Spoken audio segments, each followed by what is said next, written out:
සහාය ලබා ගන්නට අපිට උදව් කරන්න කියලා. මම ප්‍රජාතන්ත්‍රවාදී විශ්වාස කරන කෙනෙක්. අපිට මාධ්‍ය නිදහස ගැන අපි සම්පූර්ණ විශ්වාස කරනවා. අපි කිසි විටක මාධ්‍ය නිදහසට බාධා නොකළ යුතුයි. ඒ නිදහසේ පවත්වාගෙන යන්න ඉඩ දිය යුතුයි. විශේෂයෙන්ම විවේචන විවසන දරා ගන්නට රජයකට පුළුවන් වෙන්නට ඕනේ. අපි කරන්නට ඕනේ මේ විවේචන වලට සත්‍ය කරුණු වලින් පිළිතුරු දීම පමණයි. ඒ නිසා ජනමාධ්‍ය අමාත්‍යවරයා වශයෙන් ඔබේ මම වැඩ කරන කාලය තුල ඒක උපමන කාලයක්ද කියලා මම දන්නේ. ඊටාමත්ම කෙටි කාලයක් වෙන්නත් පුළුවන්, දීර්ඝ කාලයක් වෙන්නත් පුළුවන්. මම ඒ තනතුරේ ඉන්නතුරු මගේ නිලධාරීන්ට ඒ වගේම අප සමග තියෙන සියලුම රාජ්‍ය ආයතන වලට මගේ උපදේශය වන්නේ ජනතාවට ඇත්ත කියන්න.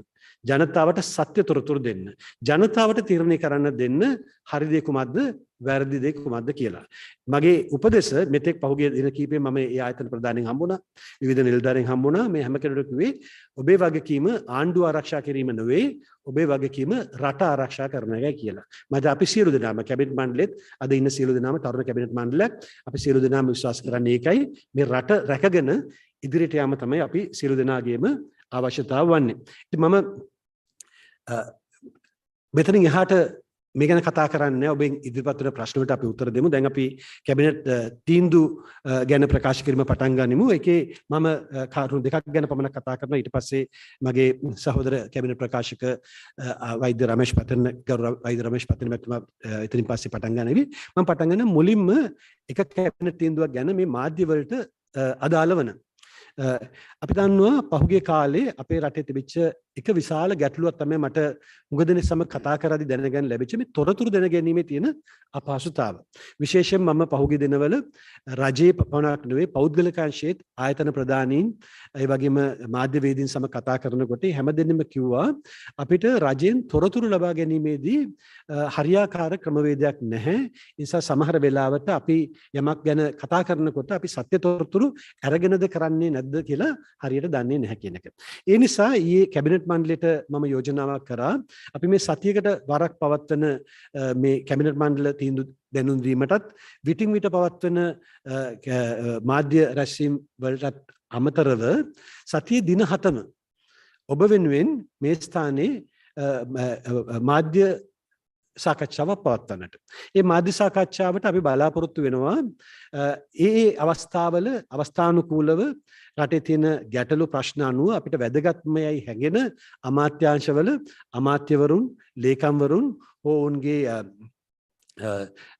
ඔවුන්ගේ තොරතුරු සපයන්නන් ගෙන්නාගෙන මෙතන ඒ සාකච්ඡාව පවත්වාගෙන යන්නට ඒක මෙතන හෙට සිට පටන්ගෙන සතියේ සෑම දවසකම මේ මාධ්‍ය සාකච්ඡාව පැවැත්වෙනවා. එතකොට ඔබට අවශ්‍ය කරන සත්‍ය තොරතුරු ඒ ආයතන සම්බන්ධයෙන් ඒ අමාත්‍යාංශ සම්බන්ධයෙන් ලබා ගන්නට පුළුවන්. ඔබට අවශ්‍ය කරන ප්‍රශ්න අසා දැනගන්නටත් පුළුවන්. ඊට අමතරව අපි හවස් වරුවෙත් උදේවරුට අමතරව හවස් වරුවෙත් අවශ්‍ය වේලාවට අවශ්‍ය ආකාරයට ප්‍රවෘත්ති සාකච්ඡා පවත්වන්න බලාපොරොත්තු වෙනවා. ඉතින් අපේ බලාපොරොත්තු වෙන්නේ හැකියතාක් දුරට ඔබට ලැබෙන තොරතුරු ප්‍රමාණය වැඩි කරන්නටත් ඒ සත්‍ය තොරතුරු ඔබට ලබා දෙන්නට. ජනතාවට පුළුවන් ඒවා ගැන ਵਿਚාරය කරලා අවශ්‍ය කරන තීන්දුව తీරන ගන්න ඔබට පුළුවන් අපෙන් අවශ්‍ය කරන ප්‍රශ්න අහන්නට. ඒක අපි ඊයේ ගත්ත එක වැදගත් කැබිනට් තීන්දුව. ඊළඟට මම දෙවෙනි කාරණේ කියලා අපේ ගරු රමේෂ් පතන මහත්මයාට දෙනවා. දෙවෙනි කැබිනට් තීන්දුව මේ අපි ඊයේ ගත්තේ මේක මීට පෙර කැබිනට් මණ්ඩලයකදී ගත්ත තීන්දුවක් තවදුරටත් සරල කිරීමක්. දැනට මාසයකට පමණ පෙර කැබිනට් මණ්ඩලයේ තීන්දුවක් කරන් තිබුණා මේ දීර්ඝකාලීන වාස වීසා නිකුත් කිරීමේ ක්‍රමවේදය සම්බන්ධයෙන් තීන්දුවක්. ඔබතුමාලා දන්නවා අපි ඕනෑම ලෝකයේ බොහෝ රටවල ඒ රටවලට විදේශ මුදල් ගෙන්වා ගැනීම සඳහා භාවිතා කරන උපක්‍රමයක් තමයි දීර්ඝකාලීන වාස වීසා රෙසිඩන්ස් වීසා නිකුත් කිරීම. ලෝකයේ හුඟක් රටවල භාවිතා කරන උපක්‍රමයක්. අපේ රටෙත් ඒ උපක්‍රමය භාවිතා කිරීම සඳහා කැබිනට් මණ්ඩලයට මීට පෙර මාසයකට පමණ පෙර යෝජනාවක් අනුමත වෙලා තිබුණා. මම හිතන්නේ මෙතනදී ප්‍රකාශ වන්නටත් ඇති. ඒ ක්‍රමය තවදුරටත් සරල කරලා ඊයේ ඒ ගැන අනුමැතිය කැබිනට් මණ්ඩලයෙන් ලබා දුන්නා. එතෙන්දී වර්ග දෙකක වාස වීසා ගැන අපි කතා කරා.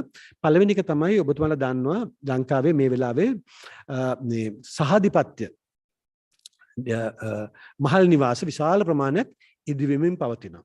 මේ වෙලාවේ රටේ තියෙන ආර්ථික අර්බුදයත් එක්ක අත් වශයෙන්ම හුඟක් දේවල් විකුණා ගන්නටත් අපහසු තත්ත්වයක් තිබෙනවා.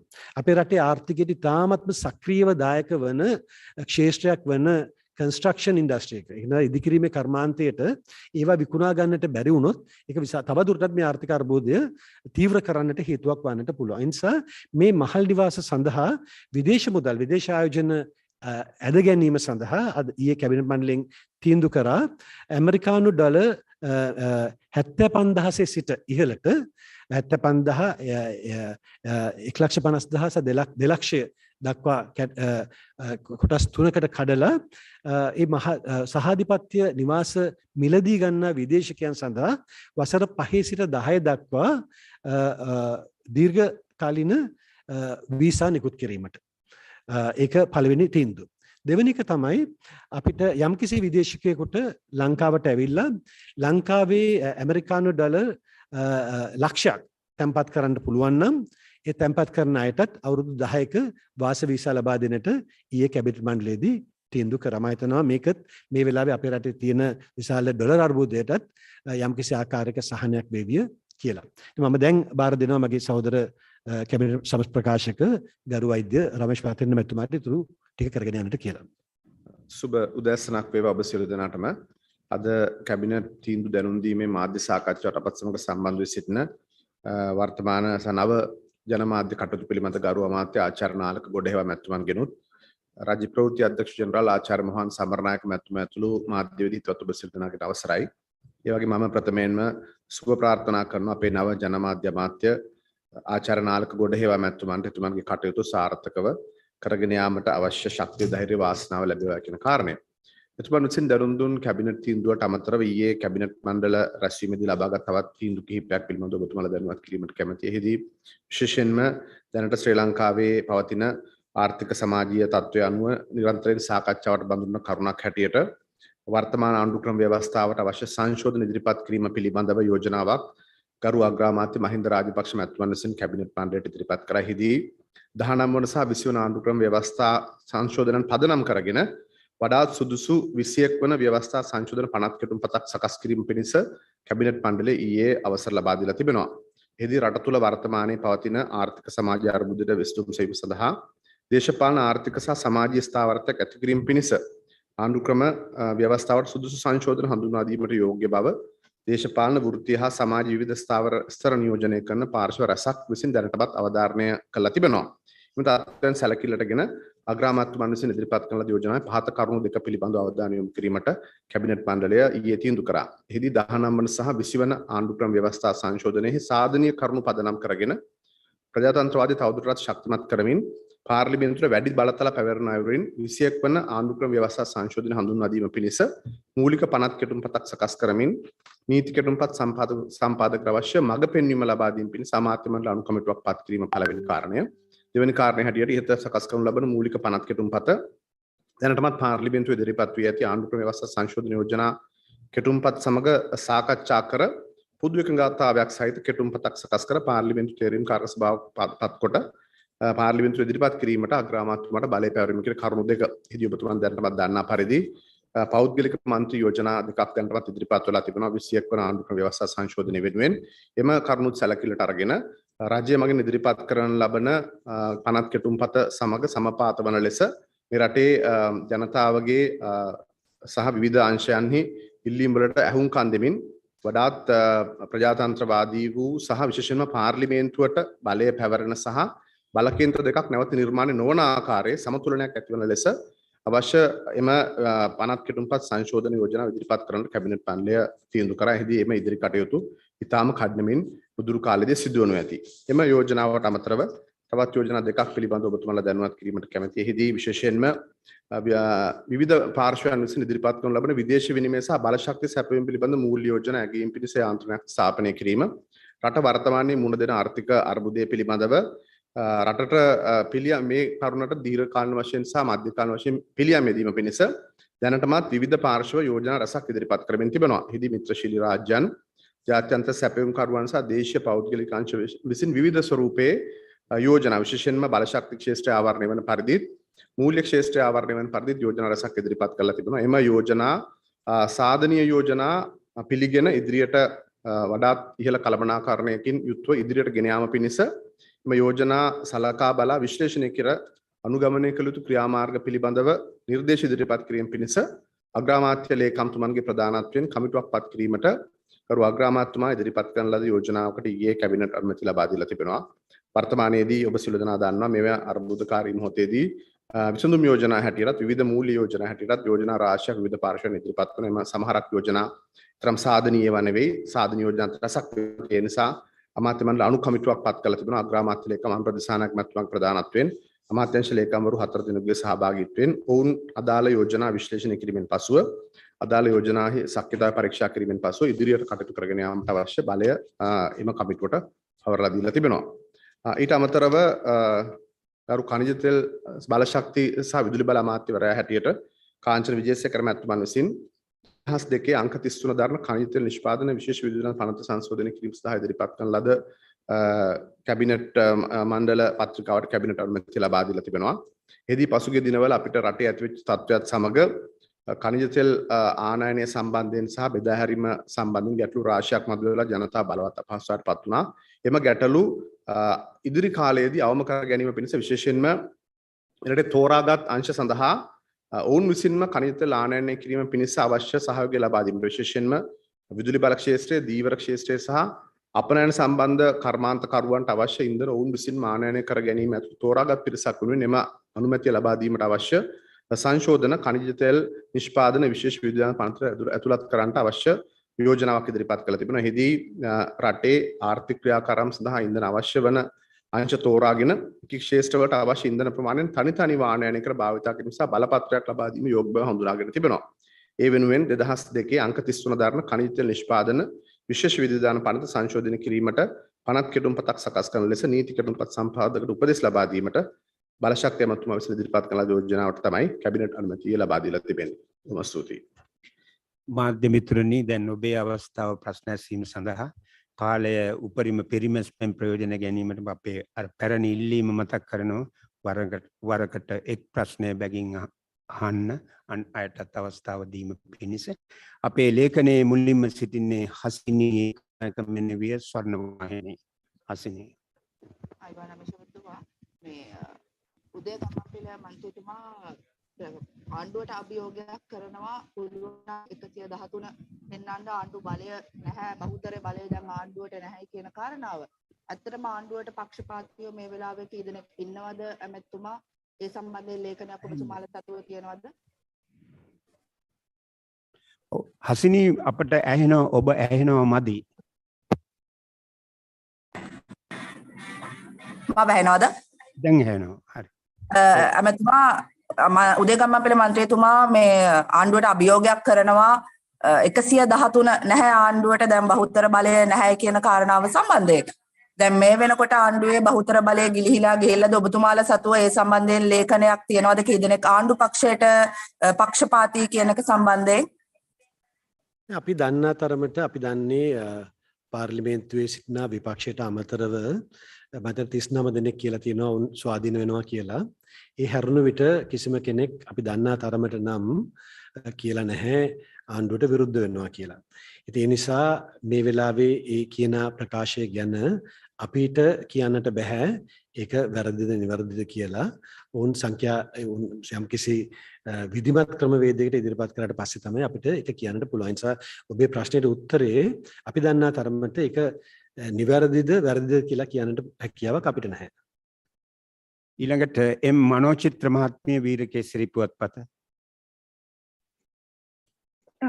ඇමතුමා මෙරට චීන තානාධිපතිතුමා කියලා තියෙනවා ශ්‍රී ලංකාව IMF සමග පැවති සාකච්ඡාව චීනයෙන් අපිට ලැබෙන උදව්වට ඒක බලපානවා කියලා. මේ ගැන රජයේ ස්ථාවරය මොකද්ද?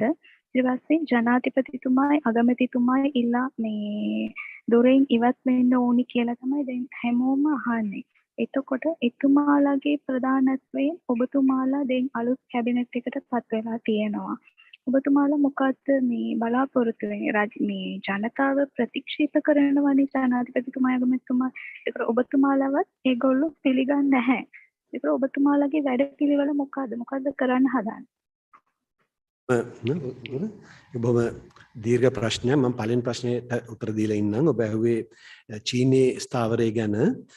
ඔබ දන්නවා මේ වෙලාවේ රටේ තියෙන විශාල ආර්ථික අර්බුදයත් එක්ක අපිට ඇමරිකානු ඩොලර් බිලියන 4ක 5ක අවශ්‍යතාවක් තිබෙනවා හදිසි මුදල් අවශ්‍යතාවන් සපුරා ගැනීම සඳහා.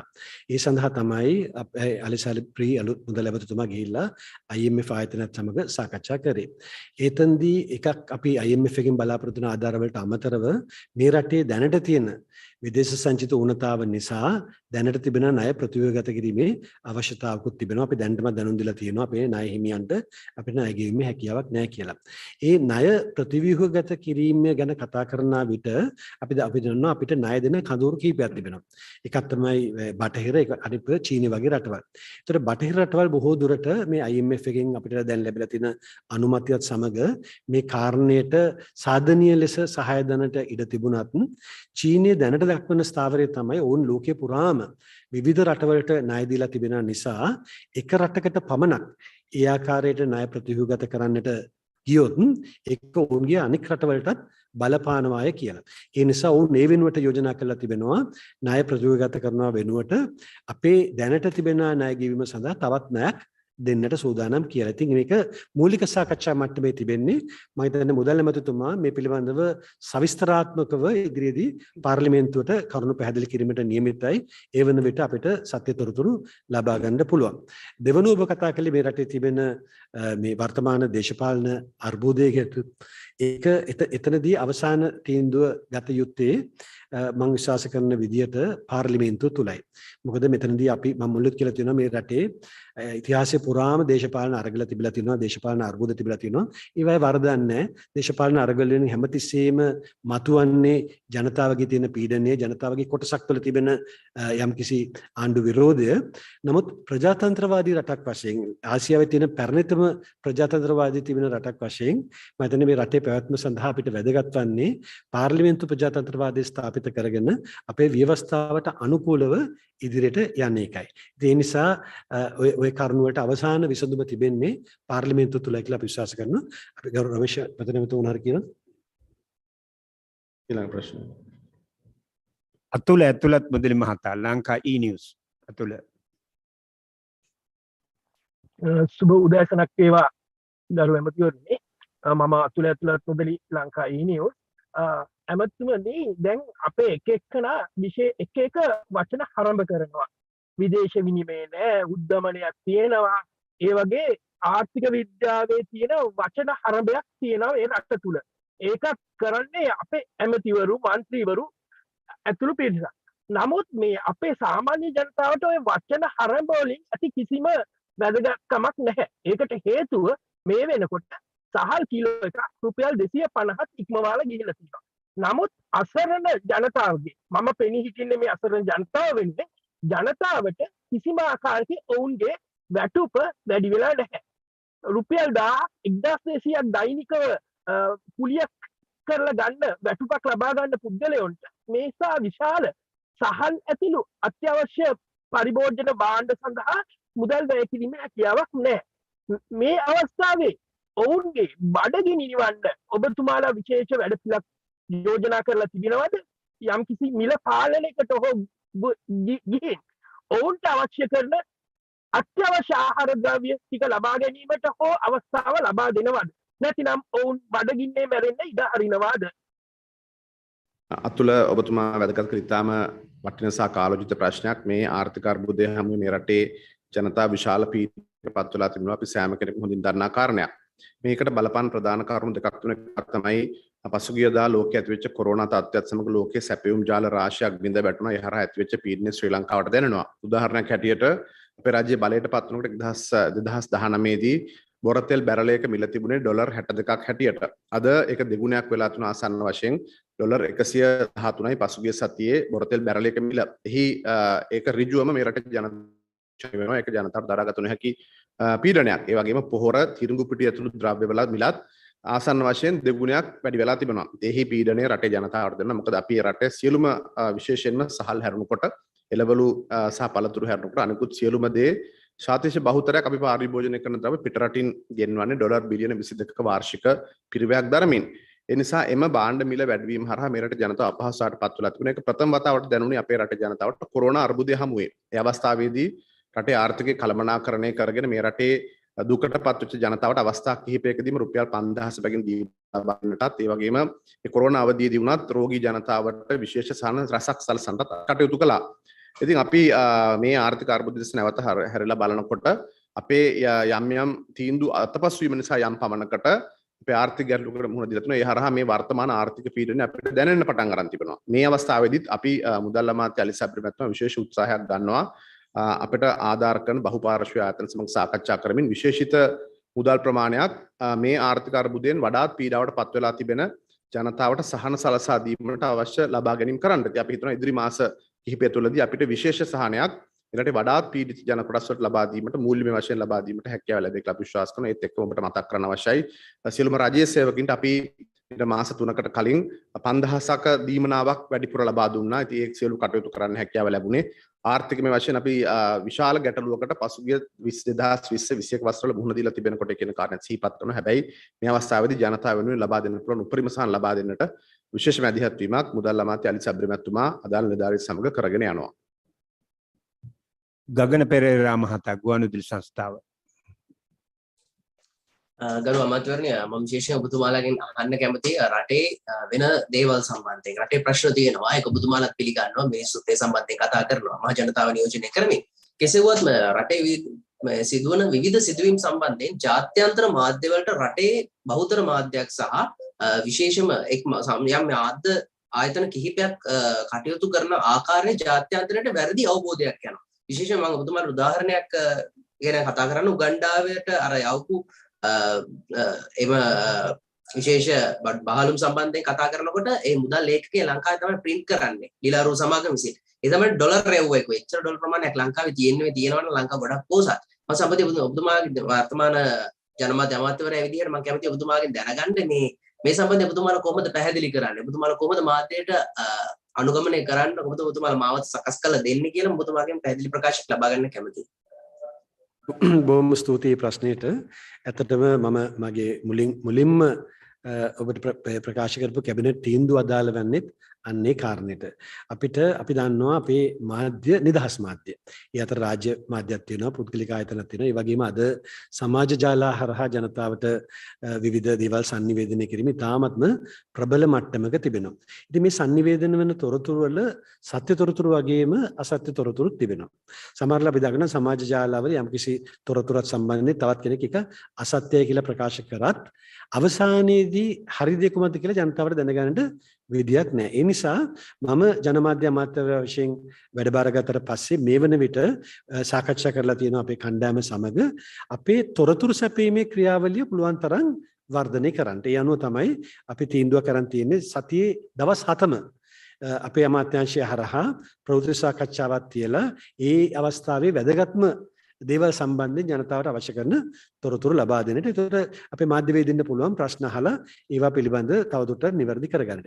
ඊට අමතරව දැන් ඔබ කිව්වා වගේ මේ වැරදි තොරතුරු ලබා දීම සම්බන්ධයෙන්ුත් අපි තවත් වැඩපිළිවෙලක් දියත් කරන්න බලාපොරොත්තු වෙනවා. ඒකට වෙනම වැඩසටහනක් සතියට එක දවසක් හෝ සතියට දවස් දෙකක් අපි බලාපොරොත්තු වෙනවා මේ රජයේ නිත්‍යානුකූල පද්ධතිය භාවිතා කරලා ඒ පවතින තොරතුරක වැරදි තිබෙනවා නම් ඒ කරුණු සම්බන්ධයෙන් පැහැදිලි කිරීමට ඒකත් නිශ්චිත දවසක නිශ්චිත වේලාවක කරන්න අපි බලාපොරොත්තු වෙනවා. ඒකට ඔබ දන්නවා ඒ සුමානේ වගේ ගිය තොරතුරු උදාහරණයක් වශයෙන් කිව්වේ උගන්ඩාවලට මුදල් ලැබුවයි කියන කාරණේ. ඒ වගේ දෙයක් සම්බන්ධයෙන් අනිවාර්යයෙන්ම ඒ සතිය තුලම සත්‍ය තොරතුරු ඔබට ලබා දෙන්නට අපි බලාපොරොත්තු වෙනවා. ඊට අමතරව මම තවත් බලාපොරොත්තු වෙන දෙයක් තමයි ජාත්‍යන්තරයේ සමග අපේ සම්බන්ධීකරණය වර්ධනය කරගන්නට මම ජනමාධ්‍ය අමාත්‍යවර වශයෙන් පත් වුණ පස්සේ මේ වෙන විටත් මට ගාක් ජාත්‍යන්තර මාධ්‍ය ආයතන වලින් කතා කරා. මම හැමෝටම කිව්වා මට කල් දෙන්න අද වනතුරු මේ රජයේ ප්‍රතිපත්තිය කියන්නට මම මිට කලින් මාධ්‍ය වලට කතා කරේ නැහැ. අද තමයි මම මාධ්‍ය වලට කතා කරන්න පටන් ගත්තේ. ජාත්‍යන්තර මාධ්‍ය වලටත් සමහර ජාත්‍යන්තර මාධ්‍ය මම කිව්වා කියලා වෙන අය කියපු කතාවක් දාලා තිබුණා. ඒක නිවැරදි කරන්න ඕන. අද සිට අපි ඕනෑම ජාත්‍යන්තර මාධ්‍ය ආයතනයකට අවශ්‍ය කරන තොරතුරු ලබා දෙන්න කැමැතියි. ඔවුන්ගේ ප්‍රශ්න උත්තර දෙන්න කැමැතියි. අපි ආරාධනා කරනවා we invite all the foreign correspondents to directly contact us. We are not scared to explain. We have nothing to hide. This country has an issue. We have a political issue as well as economic issue, but we are pretty sure that we can come out of this situation. We are confident we can do that, even with the current radical changes in the cabinet, by appointing a group of young ministers who are very capable and very determined. We are going to fight back and come out of this crisis. We are seeking the support of our local community as well as the international community to do that. So any information that you need, we are willing to provide. So we have nothing to hide. So that's the message for the international community. Dharmaraj Mahata, Tamilan Puatpata. Mr. Dharmaraj. Hi Bowan, අමාත්‍යවරුනි මට දැනගන්න කැමති අමාත්‍යමනි මේ වෙනකන් රටේ තුල ඇති වෙලා තියෙන ආර්ථික ප්‍රශ්න වලට ඉස්සර දේශපාලන ප්‍රශ්න වලට යම් විසඳුමක් ලබන්න අවශ්‍යක යම් යෝජනාවක් ඉදිරිපත් කළා තියෙනවා. ඒ යෝජනාවන් එක යෝජනාවක් කරම අන්තර්පාලන නීතිය සම්බන්ධයෙන්. නමුත් ජනාධිපතිතුමා අන්තර්පාලනීය පිටවීමට යම් එකඟතාවයක් පළ කරලා තියෙනවා කියලා මානායකමියන් ඊයේත් සඳහන් කරලා තිබ්බා. ඒ වගේම ඒ අන්තර්පාලන පිටවීමට රජයේ කැමැත්තෙන් නැත්නම් විශ්වාස භංග යෝජනාවෙන් මේ ආණ්ඩුව ගෙදර යවනවා කියලා ආණ්ඩුපාස මන්ත්‍රීවරුන් යම් යෝජනාවක් ඉදිරිපත් කළා තියෙනවා. මේ වෙනකන් ඊයේ කැබිනට් මණ්ඩලය තුල මේ අන්තර්පාලන පිටවීම සම්බන්ධ ආකච්ඡා වුණා මතුමා මේ දේශපාලන ප්‍රශ්න වලට යම් විසඳුමක් විදියට අපි දන්නවා අපිට මේ 2020 පාර්ලිමේන්තු මැතිවරණයෙන් අගෝස්තු 5 වෙනිදා පත් වුණේ ඉතාමත්ම ශක්තිමත් පාර්ලිමේන්තුව 150 ඉක්මවා යන ඡන්ද පදනම පාර්ලිමේන්තුව තුළ වර්තමාන ආණ්ඩුවට තිබුණා. නිසා පාර්ලිමේන්තුව තුළ ආණ්ඩු පක්ෂයේ ශක්තිය තරමක් දුරට හෝ බිඳ වැටුනේ අපේ മന്ത്രിවරුන් 39 දෙනෙක් ඉවත් වෙලා ස්වාධීන වීමේ තත්ත්වයේ තුල. ඉතින් අපි මේ වෙලාවේ තියෙන ආර්ථික අර්බුදයේ මැද්දේ ජනාධිපතිතුමා ඉතාමත්ම හොඳින් තේරුම්ගෙන තිබෙනවා මොනම ආකාරයකවත් දේශපාලන අර්බුදයක් මේ ආර්ථික අර්බුදයට හානියක් මිස සහායක් වන්නේ නැහැ. ඒ නිසා එතුමා ප්‍රමුඛතාවක් ලෙස සැලකුවා මේ දේශපාලන අර්බුදය විසඳා ගන්න එක. ඒ නිසා එතුමා එවකට පැවති. දැන් මේ සංශෝධනයේ පෙර පැවති කැබිනට් මණ්ඩලයත් සමග කතා කරලා, මේ ජ්‍යෙෂ්ඨ ඇමතිවරු එක්ක කතා කරලා තීන්දුවක් ගත්තා. මේ කැබිනට් මණ්ඩලයේ අග්‍රාමාත්‍යතුමා හැර අනික් අමාත්‍යවරු සියලු දෙනාම ඉල්ලාස් වෙලා. ඇමතිවරුන්ගෙන් 4 දෙනෙක් පමණ తాවකාලිකව මේ රජය පවත්වාගෙන යන්න පත් කරලා එතුමා ආරාධනා කරා විවෘතව මේ පාර්ලිමේන්තුවේ සිටින සියලුම පක්ෂවලට ඔබතුමාලා කැමති නම් ඔබතුමාලාගේ හොඳ අදහස් තිබෙනවා නම් ඇවිල්ලා රජයත් සමග සම්බන්ධ වන්නට කියලා. නමුත් ඒ වෙලාවේ සාධනීය ප්‍රතිචාරයක් ලැබුණේ නැහැ. ඒ වෙලාවේ ආවා නම් ඔය කියන අන්තර්වාර හෝ මොකක් හෝ නමකින් පාවිච්චි කරන සර්වපාක්ෂික එමෙන්න බහුපාර්ශවික ආණ්ඩුවක් පිහිටවන්නට තිබුණා. නමුත් ඒ කිසිවෙක ඉදිරිපත් වෙච්ච නැති නිසා රට පාලනය කරගෙන යන්නට පවත්වාගෙන යන්නට කැබිනට් මණ්ඩලයක් අවශ්‍ය නිසා ජනාධිපතිතුමා ඉතාමත්ම ප්‍රබල සංශෝධනයක් කරා. මම හිතන්නේ ලංකාවේ දේශපාලන ඉතිහාසයේ ඉතාමත්ම මේ සුවිශේෂී සංශෝධනයක්. මොකද ජ්‍යෙෂ්ඨ අමාත්‍යවරු විශාල පිරිසක් කැමති වුණා කැබිනට් මණ්ඩලෙන් ඉවත් වෙලා තරුණ පිරිසකට උගත් පිරිසකට අවස්ථාව ලබා දෙන්න. මම හිතන්නේ ජනතාව දිගටම ඉල්ලපු දේ එතන සිද්ධ වෙලා තියෙනවා. This is the system change that we have been always talking about. This is the type of cabinet that people wanted. So president has given that. නමුත් තවදුරටත් මේ ප්‍රශ්නේ විසඳෙන්නේ නැත්නම් තවදුරටත් මේ අර්බුදේ යනවා නම් විශ්වාස භංග යෝජනා හෝ මොනවා හෝ ගෙනෙන්නට යෝජනා කරනවා නම් ජනාධිපතිතුමා නැවතත් තවත් සාධනීය පියවරක් අරන් තිබෙනවා. එතුමා මහානායක හිමිවරුන්ට යවපු ලිපිය කියලා තියෙනවා. එතුමා සූදානම්. අන්තර්වාර පාලනයක් අවශ්‍ය නැහැ. එතුමා සූදානම් කියලා. මම හිතන්නේ කිසිසේත්ම දැඩි ස්ථාවරයක නැහැ ජනාධිපතිතුමා. එතුමා තාමත්ම නම්‍යශීලී වෙලා සිටිනවා රාජ්‍ය නායකයෙක් වශයෙන් මේ වෙලාවේ. ඉතින් ඉදිරියේදී ඒක කුමන ආකාරයකට වේවිද කියලා මම දන්නේ නැහැ. නමුත් එතුමා මට පවා පුද්ගලිකව පවා කියලා තියෙනවා ආණ්ඩුව වෙනස් කරන්නට පාර්ලිමේන්තුව තුළ එකඟතාවක් තිබෙනවා නම් එතුමාගේ කිසිම විරෝධතාවක් නැහැ කියලා. මම හිතන්නේ මේ සියල්ල එතුමා කියන්නේ මේ රටේ ජනතාවගේ මේ තියෙන පීඩනයට මේ දුෂ්කරතාවලට අවසාන විසඳුම තිබෙන්නේ ආර්ථිකය ගොඩ ගැනීම මතයි. ඒ සඳහා ඒ ආර්ථිකය ගොඩ ගැනීම සඳහා අත්‍යවශ්‍යම සාධකය වන්නේ දේශපාලන ස්ථාවරය නිසායි. Mr. Fahim Mahata, Tinakaran Puatpata.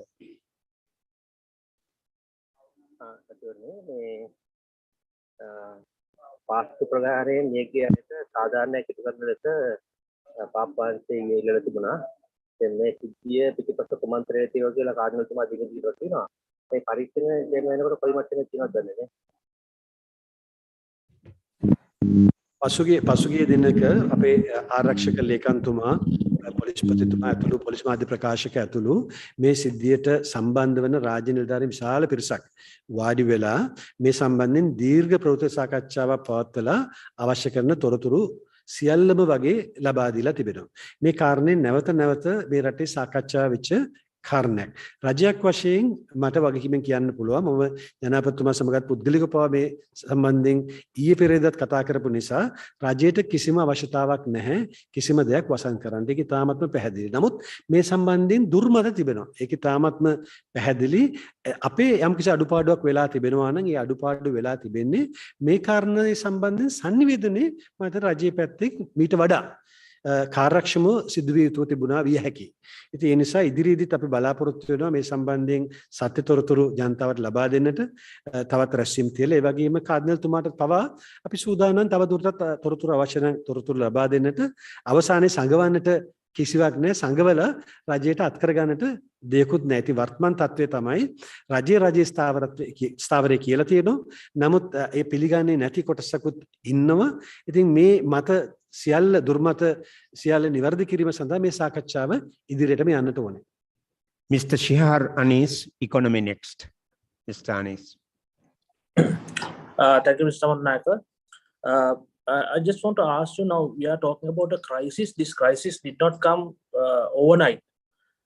This was expected. This was warned throughout last 2 years, but still the government did not take proper action or proper decision to kind of prevent it. Now, the other day, new Finance Minister Ali Sabri was saying 3 officials, former central bank governor, former president secretary, and former finance secretary, they were responsible for the crisis. They did not inform even the finance minister, then finance minister. So that's why this crisis blown up. I mean, from the government point of view, what is the accountability you are going to take, to prevent a crisis in future? What are you going to do? Are you going to make accountable with the officials? What are you going to do? Or are you going to just let it go and, see kind of a fresh beginning? I think there are two things. First of all, I must correct one thing that you said. I don't think this crisis was created by those officials, which is not correct. This crisis has a long history. If you really look at the last 3 governments, including this government, all 3 governments are responsible for this crisis one way or the other. Because particularly the current crisis is mainly due to the debt crisis. Now, who started increasing the debt content in this country? In 2005, if I remember, we had about $10 billion foreign debts. It went up to about, if I recollect correctly, to about 13.4 billion by 2014. It went up to 34.7 billion by 2019. So if you look at the last 2 governments, both governments had increased the debt stock by about 10 billion each, roughly about 2 billion every year. And the problem is increasing debt is not the issue, but the revenue generation to pay back the debt didn't happen at the speed that it should have happened. So when this government came, the crisis was already there. So and on top of that, then there was the corona crisis issue. Because of the corona, our 2 main revenue sources, actually 3, got affected. One is tourism. Roughly we were getting about 4 billion from tourism, which virtually became 0. Then foreign remittances came down. Investments came down. So the inflow got badly affected for 2 years. So that issue plus several other issues, the only mistake, as far as I'm concerned, those officials whom you mentioned or whoever did was not taking corrective action on time. That has been very clearly explained and admitted by the Honorable Ali Sabri, the finance minister. So I do not have to elaborate. So fault is everywhere. the people who created the crisis, the people who couldn't prevent the crisis. So I think everybody is accountable. Finally, somebody has to take action on that. I don't know what action will be taken in future. I don't want to talk about it yet, but I also agree. Some action has to be taken. People must be accountable. But right now, the bigger issue is not going and punishing those people. Right now, the issue is how are we going to come out of this crisis? Because the entire nation is affected. If you don't do something, if you do not find solutions for that, the entire nation is going to affect it. This crisis, I'm telling you, don't think this is a one-year crisis.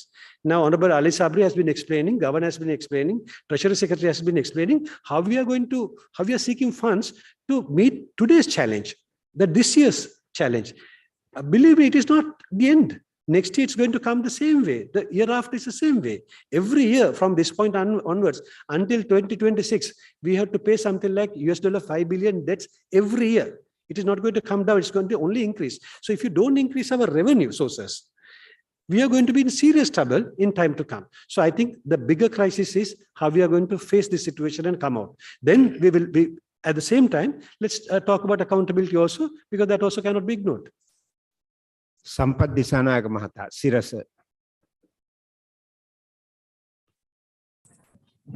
සුබදසනක් අපතුමනි මට ප්‍රශ්න ටිකක් යොමු කරන්න තියෙනවා. පළමුව මේ ජාත්‍යන්තර මූල්‍ය අරමුදල සමග සාකච්ඡා පැවැත්වුණා අපේ ගල්න මාත්‍රා ප්‍රමුඛ. මම දැනගන්න කැමතියි ජාත්‍යන්තර මූල්‍ය අරමුදල මොන වගේ සහනයක්ද ලබා දෙන්න බලාපොරොත්තු වෙන්නේ? යම්කිසි මුදල් $4 බිලියන 4ක් යම්කිසි ප්‍රමාණයක් මුදල් ප්‍රමාණයක් ණය ප්‍රමාණයක් දෙන්න එකඟතාවකට පාවිලා තිනොත් ඒත් එක්කම මම දැක්ක කාරණයක් තමයි කරලා තිබ්බා නාම්‍යශීලී විනිමය අනුපාතයක් පොලි අනුපාත සහ බදු ප්‍රතිපත්තියක් හඳුන්වා දීමේ අවශ්‍යතාව වුණ අවධාරණය කරලා තිබ්බා. රජයේ සූදානම මොකක්ද නව බදු ප්‍රතිපත්තියක් හඳුන්වා දීම සම්බන්ධයෙන් කියලා දැනගන්න කැමතියි. ඒ වගේම මගේ දෙවෙනි ප්‍රශ්න විදියට දැනගන්න කැමතියි විදුලි බිල සහ ගෑස් මිල ඉහළ දැමීම සම්බන්ධයෙන් රජයේ ඊයේ කැබිනට් මණ්ඩලයේ තීරණයකට ආවද කියලා. මේ සම්බන්ධයෙන් වඩාත්ම නිවැරදි තොරතුරු මුදල් ඇමතිතුමාගෙන් එනවා නම් මම කැමතියි. මොකද එතුමා මම හිතන්නේ ඉදිරි දිනකදී ප්‍රවෘත්ති සාකච්ඡා පවත්වල මේ ගැන කතා කරાવી. ඊට අමතරව පාර්ලිමේන්තුව රැස් වෙන පළවෙනි දවසේම එතුමා විශේෂ ප්‍රකාශයක් කරන්න බලාපොරොත්තු වෙනවා. ඒ නිසා ඒ සම්බන්ධ දත්තවලට සංඛ්‍යා ලේඛන වලට යන්නේ නැතුව මම සංකල්පය ගැන පමණක් ඔබට කියන්නම්. දැන් IMF ආයතනයේට අපි යාම හරහා IMF ආයතනයේ අපිට සහාය දැනට එකඟ වීම හරහා මම හිතන්නේ අපි මීට මාසකට පමණ පෙර සිටියාට වඩා හුඟක් ශක්තිමත් තත්වයක තිබෙනවා. මොකද අපිට තිබිච්ච බරපතලම ගැටලුවක් තමයි මේ අපේ ණය සම්බන්ධයෙන් කොහොමද කරන්නේ, මේ ණය ප්‍රතිව්‍යුහගත කරන්නේ කොහොමද කියන කාරණේදී ඒ ණය හිමියන් සහ ඉදිරියේදී අපි ණය ගන්න බලාපොරොත්තු වෙන අනෙක් ආයතන හෝ රටවල් කුමන ආකාරයකට මේකට ප්‍රතිචාර දක්වයිද කියන එක. අපි IMF ආයතනයේ නොගියා නම් අපි තනිවම සිට මේ උදුරට වැටලා ණය ගෙවා ගන්න බැහැ කියලා ප්‍රකාශයක් කරා නම් මම හිතන්නේ මෙතනින් එහාට අපිට කිසිම කෙනෙක් උදව් කරන්නේ නැහැ. නමුත් වාසනාවකට වාගේ අපි ප්‍රමාද වෙලා හරි ඒ වැඩ පිළිවෙල පටන් ගන්න තිබිච්ච නිසා බුදල් ඇමතිතුමා සහ එතුමාගේ කණ්ඩායම ගිහිල්ලා IMF ආයතනයට කතා කරා. දැන් IMF ආයතනය කියලා තියෙනවා ලංකාවට උදව් කරන්න සූදානම් කියලා. මේ ප්‍රකාශයේම අපිට විශාල ශක්තියක්. මොකද අපි දැන් අනික් රටවල් සමග අනිකුත් ආයතන සමග කතා කරන විට උන් දන්නවා අපේ අත අල්ලා ගන්නට IMF ආයතනයේ ශක්තිමත් ජාත්‍යන්තර ආයතන ඉන්නවා කියන එක. ඒ නිසා දැන්ටම අපිට පේනවා ලෝක බැංකුවෙන්, ආසියානු සංවර්ධන බැංකුවෙන් සහ විවිධ ආයතන වලින් අපිට ආධාර සහන ණය ලැබෙන්නට පටන් ගන්න තිබෙන්නේ මෙන්න මේ ශක්තිය නිසා. ඉදිරියේදී අපේ ද්විපාර්ශ්වික සාකච්ඡා වලටත් මම හිතනවා අනිවාර්යයෙන්ම ඒක උදව්වක් වෙයි කියලා. ඊළඟට IMF වලින් අපිට කියලා නැහැ බදු වැඩි කරන්නට හෝ යම් කිසි ප්‍රතිසංස්කරණ කරන්න කිසිවක් අපි දන්න තරමට මේ අවස්ථාවේ අපිට කියලා නැහැ. අපි අපෙන් මූලිකවම අහන්නේ අපේ මේ ණය ගෙවන්නට මොකද්ද වැඩපිළිවෙල? මොකද ඔවුන්ගේ IMF 2022 වාර්තාවෙත් කිව්වේ අපේ රටට ණය ගෙවීමේ හැකියාව නැහැ.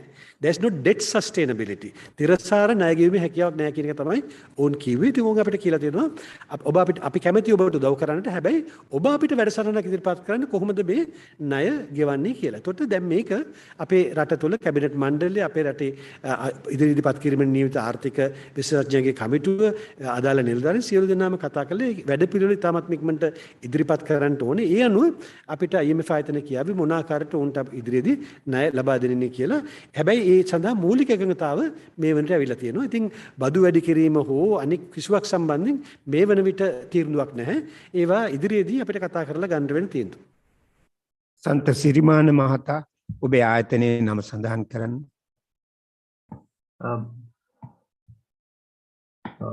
බ්ලූම්බර්ග් ආයතනය අමතුමා අපිට පොඩ්ඩක් මේ constitutional reform process එක ගැන පොඩ්ඩක් කියනවාද ඔය පාර්ලිමේන්තු එකේ කරන්න හදන විදිහට ඒ කියන්නේ සිලෙක්ට් කමිටි එකක් මොකක්ද ඒක හරියටම ක්‍රමවේදය බලාපොරොත්තු වෙන්නේ දෙකක් තුනක් තියෙනකොට මේ ප්‍රොපෝසල්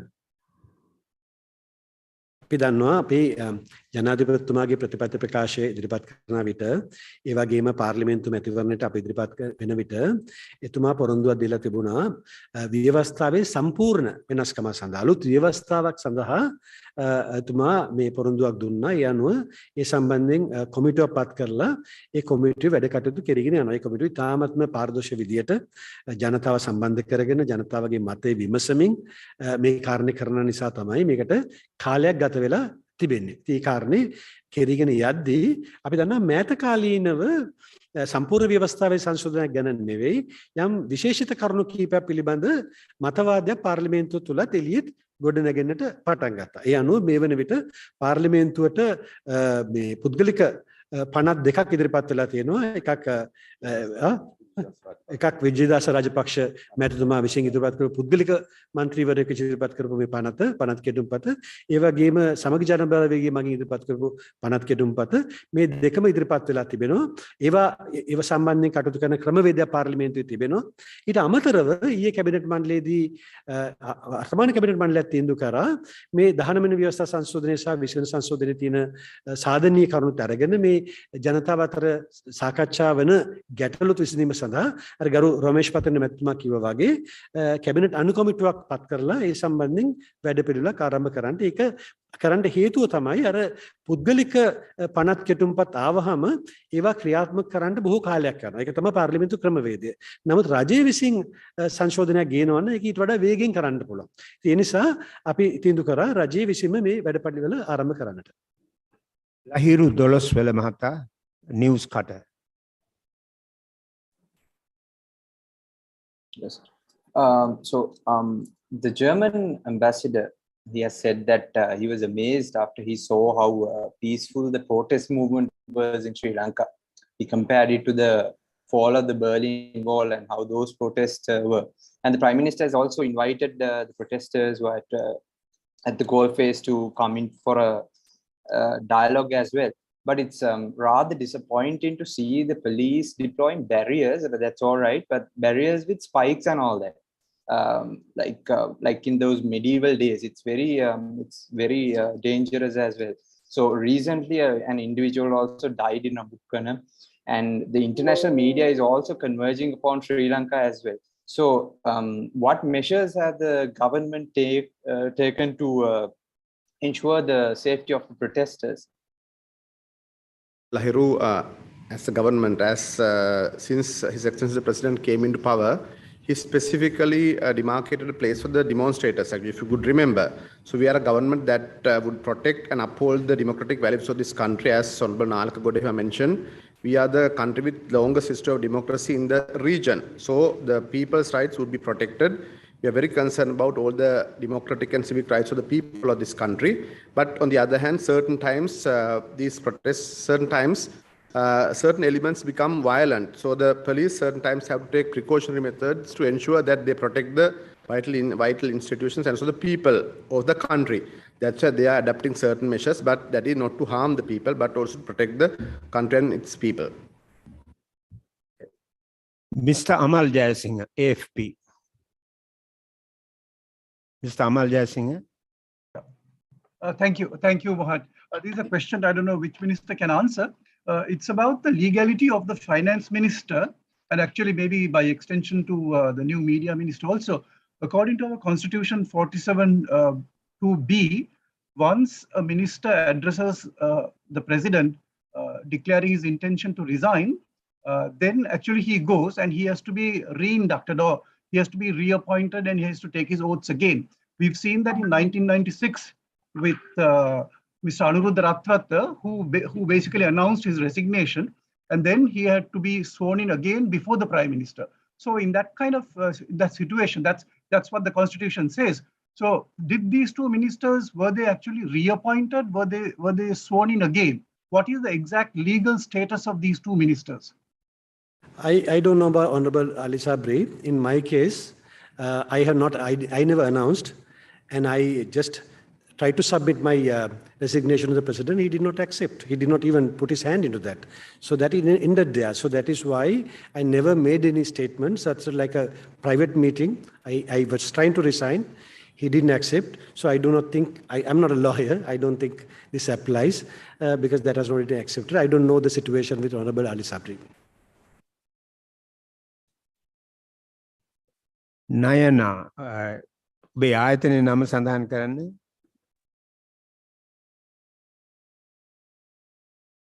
Nayana, sorry.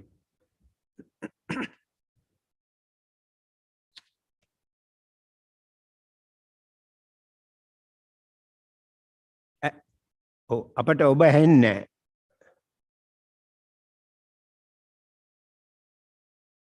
ඊළඟ එකට ඇහෙන්නේ නැහැ. පොඩ්ඩක් ඇහෙන්නේ නැහැ කියන්න. අපට ඔබ ඇහෙන්නේ නැහැ. ඊළඟ එකට යන්න. ඔව්. ඊළඟ අවස්ථාව ලක්ෂ්මන් කැපිටල් FM.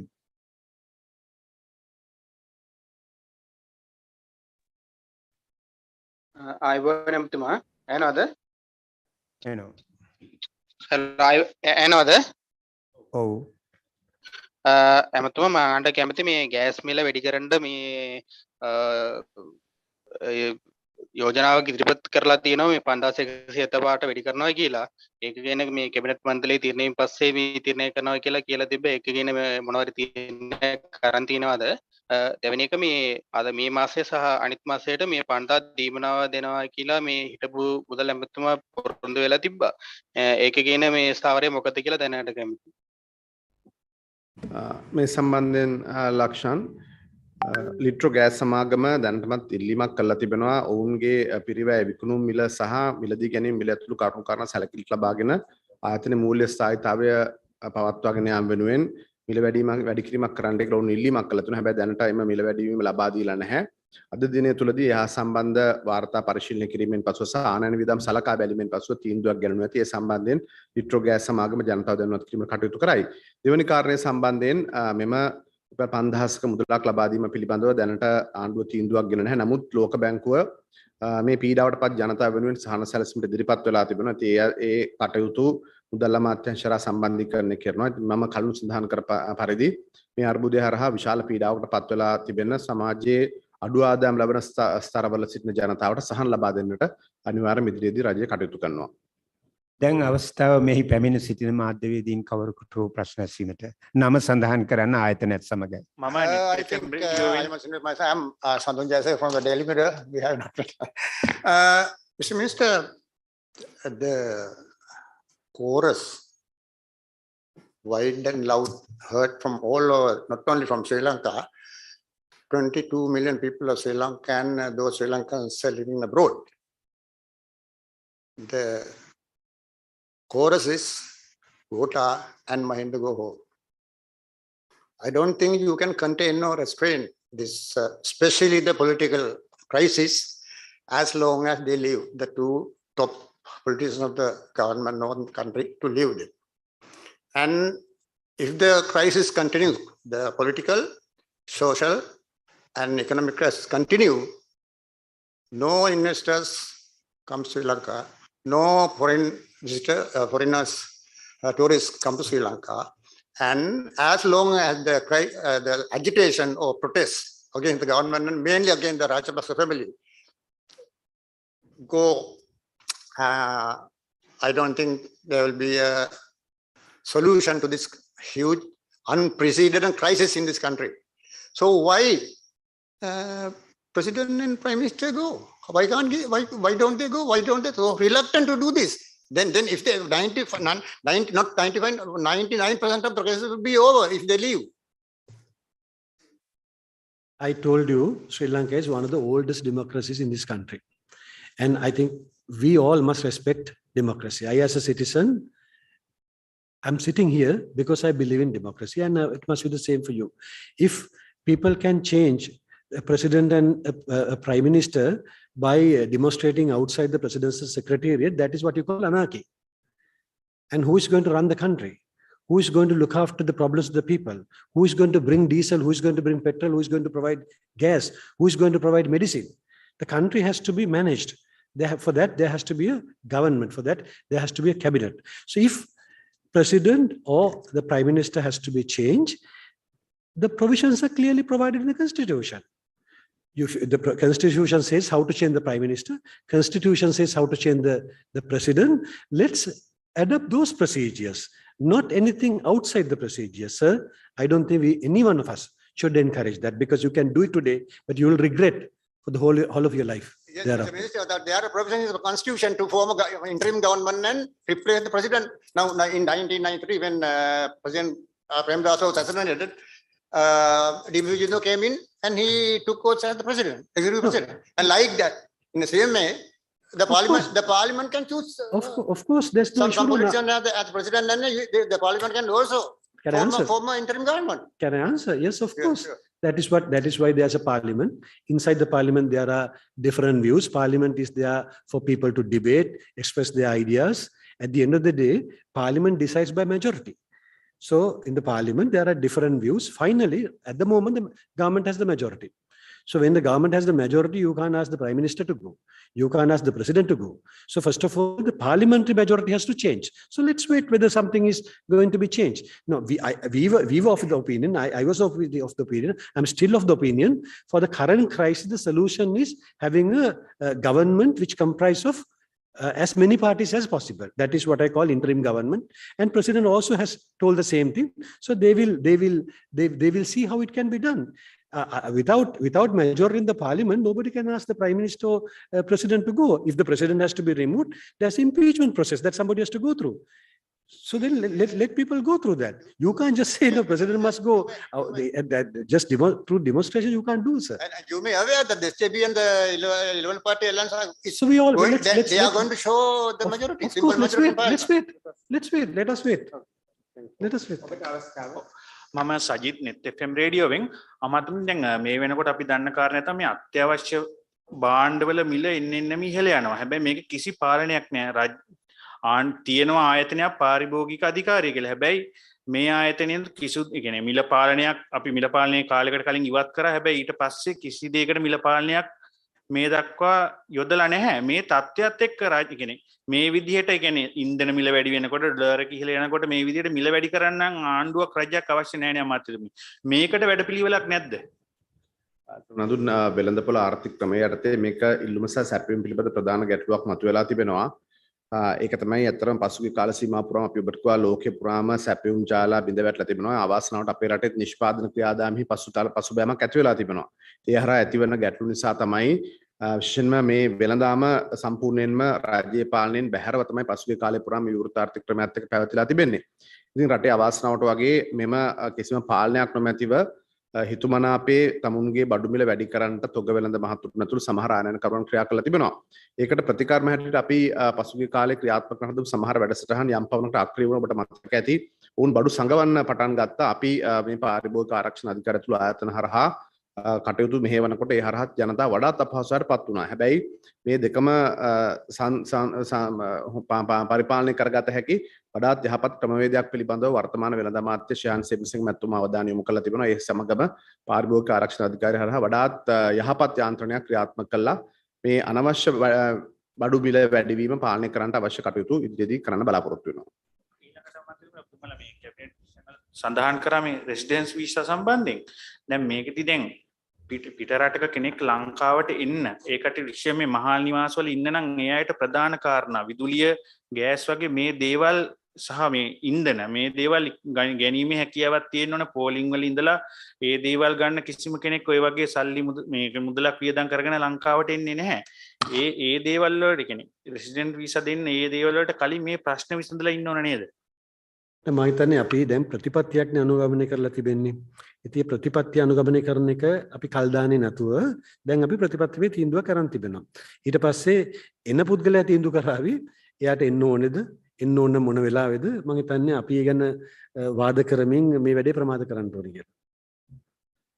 ස්තුතියි ගරු අමාත්‍යවරුනි, ස්තුතියි මාධ්‍ය හිතවතුනි ඔබේ සහභාගීත්වයට. දැන් ඔබට අවස්ථාව කැබිනට් තීරණවලට දෙමළ බසින් සවන් දීම සඳහා ඒ සඳහා අපේ යෝගරාජා සහෝදරයා පැමිණ සිටිනවා. ස්තුතියි නැවත වරක්. තිබතුනි ඔබේ සහභාගීත්වයට දැන් ඔබට අවස්ථාව කැබිනට් තීරණවලට දෙමළ බසින් සවන් දීම සඳහා ඒ සඳහා අපේ යෝගරාජා සහෝදරයා පැමිණ සිටිනවා. ස්තුතියි නැවත වරක්. තිබතුනි ඔබේ සහභාගීත්වයට